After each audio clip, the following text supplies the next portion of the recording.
Hoje nós vamos estudar um pouquinho de história. E em história, nós vamos falar sobre a África antes dos europeus. É um conteúdo que a gente vai ver aí na aula de história. A África é um grande continente e, desde o surgimento dos seres humanos, é habitada por diferentes grupos que as organizaram de acordo com sua cultura. O continente africano é considerado o berço da humanidade, pois, pelos estudos arqueológicos realizados até hoje, foi nele que o ser humano surgiu e depois se espalhou pelo restante do mundo. O Egito, sempre visto e admirado em filmes, é um dos grandes impérios da antiguidade da África. No mesmo período, a Núbia e a Etiópia também eram reinos importantes, onde viviam grupos organizados que moravam em cidades e comercializavam com povos de outras regiões da África e de fora dela. No século XV, época das grandes navegações, a África passou a ser visitada e explorada por navegadores portugueses, depois por outros grupos de europeus.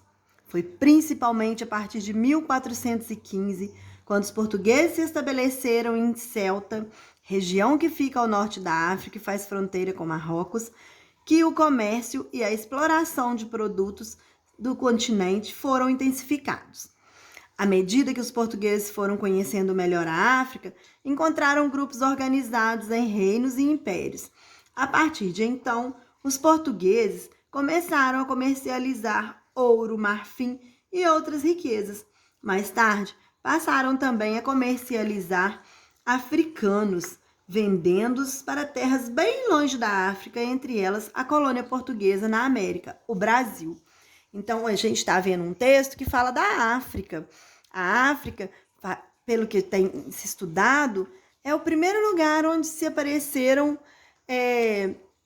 habitantes assim humanos, onde se apareceram seres humanos, né? E aí, à medida que foi sendo conhecida e que as pessoas foram descobrindo a África, eles começaram a comercializar até seus moradores, que eram os africanos, para serem vendidos como trabalhadores escravos, inclusive para o Brasil.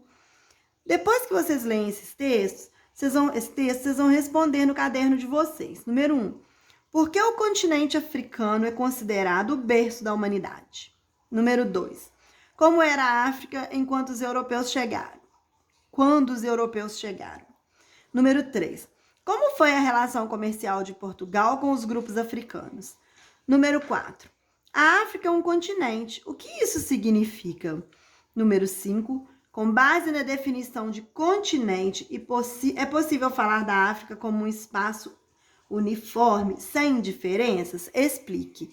A tia Amanda vai estar mandando para vocês um videozinho aí explicando o que é um continente e um pouco mais sobre a África, tá? Depois que vocês assistirem o vídeo, vocês vão ler aí o texto e responder no caderninho de vocês.